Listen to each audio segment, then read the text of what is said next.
જો ગાઈસ કાળ ભૈરવ મંદિરનો મેન દ્વાર જો ગાઈસ કાળ ભૈરવ મંદિર. તો સ્વાગત છે દોસ્તો આપ સૌનું મહાકાલની નગરી ઉજ્જૈનમાં. અને અત્યારે હે ને ગાઈસ જો નાહી ધોઈને ફ્રેશ થઈને બહાર નીકળ્યા છીએ અને અત્યારે જાય છે કાળ ભૈરવ મંદિરે, જે આપણી હોટલના લોકેશનથી 3 થી 4 કિલોમીટરના ડિસ્ટન્સમાં છે. અને ગાઈસ જોવો 2 મિનિટ પાછળની બાજુ જો, આ બાજુ મેન રસ્તો છે, ત્યાંથી લોકલ આપણને ગમે રિક્ષા ગમે કંઈક મળી જાય.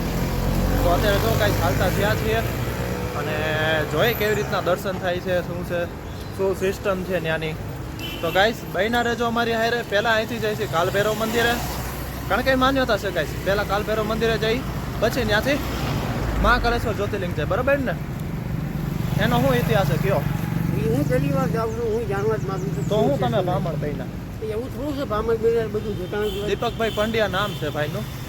અને હું તમે કહેતા હતા રાવણ વિશે? રાવણ કોણ હતું? બ્રાહ્મણ હતા, અમે બ્રાહ્મણ છીએ. તો તમને એ તો નથી ખબર, ભગત છે પણ તમને એ નથી ખબર કે કાલ ભૈરવ મંદિર મહાકાલેશ્વર જ્યોતિર્લિંગ પહેલા એના દર્શન હું કેમ કરવાના હોય? મહાદેવના રક્ષક છે. તો હવે કેમ રહી રહીને તમે હવે કયો? હા, ત્યારબાદ તમે મહાકાલના દર્શન કરી શકો. હા. તો ફાઇનલી ગાઈસ અત્યારે જો મેન રોડ ઉપર આવી ગયા છીએ. આ બાજુ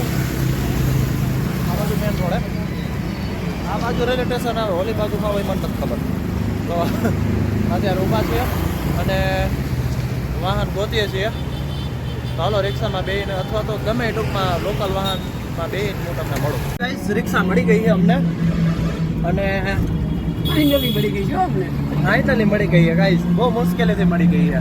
બહુ વધારે ઓવર ચાર્જ કહેતા હતા, પછી સેટલમેન્ટ કરીને બતાવી નાખ્યું. ઈટીમાં મેં કમ્પ્લીટ કરી. और अंकल जी कितना डिस्टेंस है यहाँ से? 7 किलोमीटर. ठीक है. અહીંથી કાલ ભૈરવ મંદિર લગભગ 7 કિલોમીટરના ડિસ્ટન્સમાં છે અને પૂરેપૂરી આશા છે ને આપણું પૂરેપૂરી શ્રદ્ધા છે કે દર્શન થઈ જાય. એની ઈચ્છા એ છે ને ગાઈસ, તો ગમે એમ કરીને થાય. કદાચ 12 વાગે જાય ને તો એની ઈચ્છા નહીં હોય ને તો 4 વાગે જાય તો કોઈ મતલબ નથી. અને આખું ગાઈસ એક વસ્તુ જુઓ તમે, આખી બજાર માર્કેટ બંધ છે. જુઓ અમે વહેલા છીએ. ના આપણે ત્યાં 8 વાગ્યામાં ન હોય, માર્કેટ ધીરે ધીરે ખુલવા માટે. આ જો સામે કાંઈ નથી ગાઈસ, જુઓ.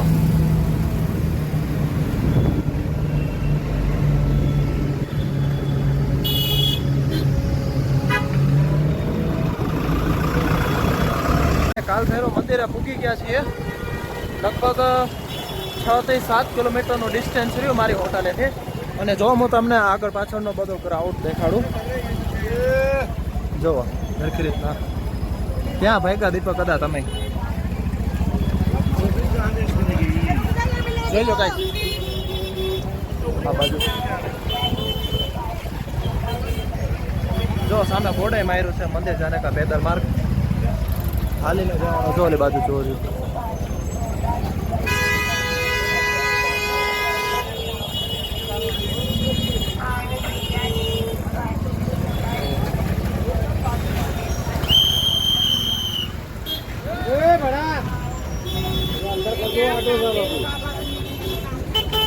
ચપ્પલ ઉતારી લીધા ગાઈસ અને હવે લગભગ 100 થી 150 મીટરના ડિસ્ટન્સમાં મંદિર છે. અને હું તમને જો આગળથી તમને દેખાડું વસ્તુ બધી. જો ક્રાઉડ કેટલો છે, જો સામેની બાજુ આવશે.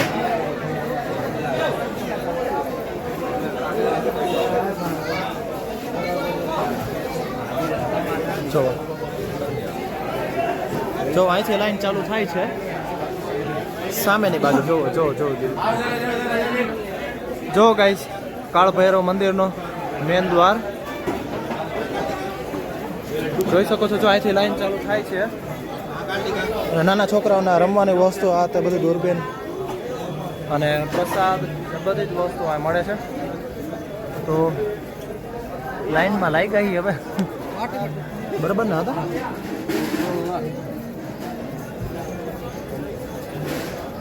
તો સારું હાલો ગાઈસ, થોડો ક્લોઝ જાઓ અને બધી વસ્તુ દેખાડવાની હું તમને ટ્રાય કરું. બરાબર ને તમે કઈ કહેવા માંગો છો? નહીં જય શ્રી રેડી. સારું હાલો ગાઈસ આગળ મળ્યા. ફિલહાલ ગાઈસ જો હું અત્યારે કાલભૈરવ દાદાના મંદિરને આપણે દર્શન કરવા માટેની લાઈનમાં લાગ્યો છું. અને અત્યારે રસ્તામાં એક આવો મન્નતના દોરા છે કે શું છે એ કંઈ ખબર નહીં. જો આ બધા દોરા કેના છે ગાઈસ કમેન્ટમાં મને કહેજો ને, કારણ કે આ બાબતની મને કાંઈ ઇન્ફોર્મેશન છે નહીં. બહુ ક્લોઝ કાળભૈરવ દાદાનું મંદિરનું જે મેન ગેટ એ આવશે કે વાર લાગશે. જોવો જે હજી દેખાય નહીં તમને. ઓહો ગાઈસ હવે લાઈન પાકી થઈ છે ગાઈસ, હવે પાકી લાઈન થઈ છે. જોવો અત્યાર સુધી એમને ફ્રી હાલતા હતા, હવે જોવો હવે પાકી લાઈન થઈ છે.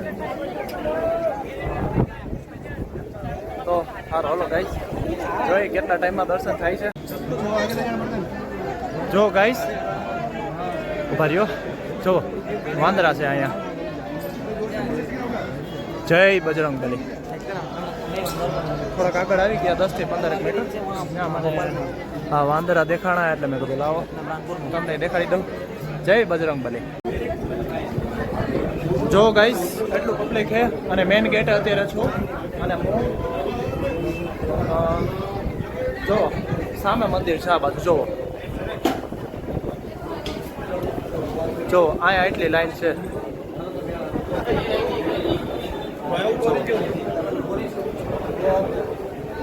હવે લગભગ 15 થી 20 મીટરનું ડિસ્ટન્સ બાકી છે, સામે જ છે. તો ગાઈસ આ બાજુ એક મંદિર છે કે શું છે, આશ્રમ છે કંઈ ખબર નથી, પણ ત્યાં કંઈક સ્ટ્રક્ચર જેવું છે ખરી. અને આ બાજુ મંદિર છે અને હું અત્યારે એમાં ઊભો. તો 2 સેકન્ડ તમે મારી હારે સ્ટેબલ રહ્યો, આવી જ ગયો છે. જો હું તમને કાઢી દેખાડતો.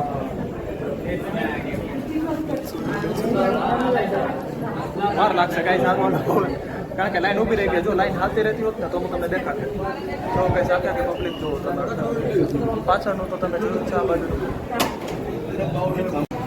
જો ગાઈસ અહીંયા આપણે જો છે ને આરતી થાય છે અને આ બાજુ મંદિર છે. જો આ બધું તમને દેખાતું હોય છે કાળભૈરવ મંદિર. અને બસ આવી ગયું છે જસ્ટ 20 મીટરના ડિસ્ટન્સમાં શું આવે. તો સારું હાલો પૂરેપૂરી ટ્રાય કરું કે ગર્ભગૃહના દર્શન તમને બધાય નહીં થાય, અમને તો થવાના જ છે. બરાબર ને હતા. અને સામે જો દત્તાત્રેયનું મંદિર છે, ભગવાન દત્તાત્રેય શ્રીનું મંદિર ત્યાં છે. અને ત્યાં જશે બધી વસ્તુ હું તમને એક્સપ્લોર કરાવીશ. 5 મીટરનું ડિસ્ટન્સ છે અને ફાઇનલી દર્શન થઈ જાય. એક સ્ટેપ બાય સ્ટેપ બધી વસ્તુ કરવાની છે. મહિના રહેજો તમે મારી હારે જો દર્શન કરવા હોય તો. કાળભૈરવ દાદાના દર્શન કરવા હોય ને ખાલી 2 સેકન્ડ માટે મહિના રહેજો તમે. બાબાના દર્શન કરાવું તમને? કરાવી દઉં ને હતા કે ચાર્જ લો? VIP હાલશે? ઓકે હા હાલો કંઈ બાબાના દર્શન કરો તમે.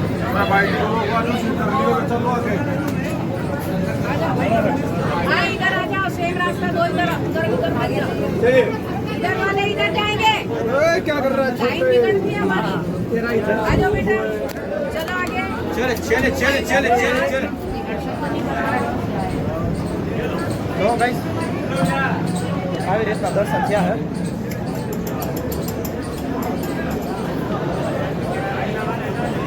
લગભગ એમ માનો ને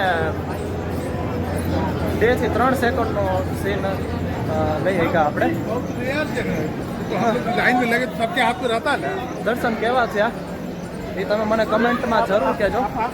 અને આગળ આપણે દત્તાત્રેયનું મંદિર છે એ બધી વસ્તુ છે, આપણે વસ્તુ કરીએ 2-3 ફોટોગ્રાફી કરીએ. જો કંઈ શિવ મંદિર છે જો મેં તમને હમણાં દેખાડ્યું હતું ને એ વસ્તુ છે. જો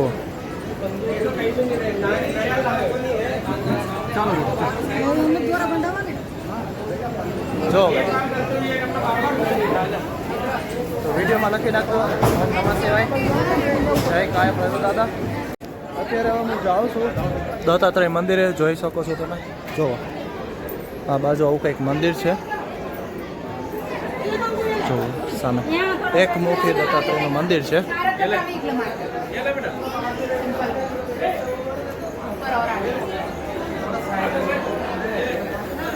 Guys, તમને દર્શન કરી દીધા મેં.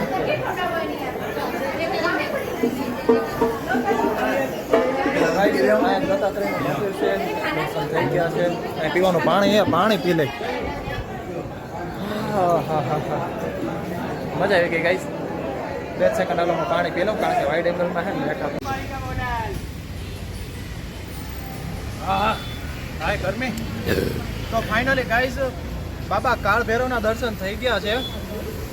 એમ માનો ને લગભગ કેમ છે લોકેશન એક નંબર હે ગાઈસ. એમ માનો ને નોર્મલી હો એક વીઆઈપી દર્શન એક વસ્તુ કાંઈ નહીં. લગભગ 90 મિનિટનો સમય લાગ્યો છે, 1.5 કલાકનો સમય લાગ્યો લાઈનમાં ઊભા રહેતા થોડુંક સ્ટ્રગલ કરવું પડ્યું. અને હજી આપણે હજી મહાકાલેશ્વર જ્યોતિર્લિંગને દર્શન કરવાના છે. તમે અત્યારે ત્યાં જાય છે ત્યાં જો સોડા બોડા પીએ છીએ. અને આપણો આ કાળ ભૈરવ દાદા મંદિરનો આપણો જે દર્શન વિધિ જે હતી બરાબર એનો વિડીયો આપણે અહીં સમાપ્ત કરીએ છીએ. આ વિડીયો કેવો લાગ્યો કમેન્ટમાં જરૂર કહેજો. કયો પાર્ટ તમને કેમ એ તમે કમેન્ટમાં કહેજો. અને વિડીયો સારો લાગે તે શેરે જરૂર કરજો અને લાઈકે કરી નાખજો અને કમેન્ટમાં લખજો જરૂર જય બાબા મહાકાલ, જય કાળ ભૈરવ દાદા. તો સારું હાલો ગાઈસ, હવે મળીએ સીધા મહાકાલેશ્વર જ્યોતિર્લિંગની યાત્રામાં.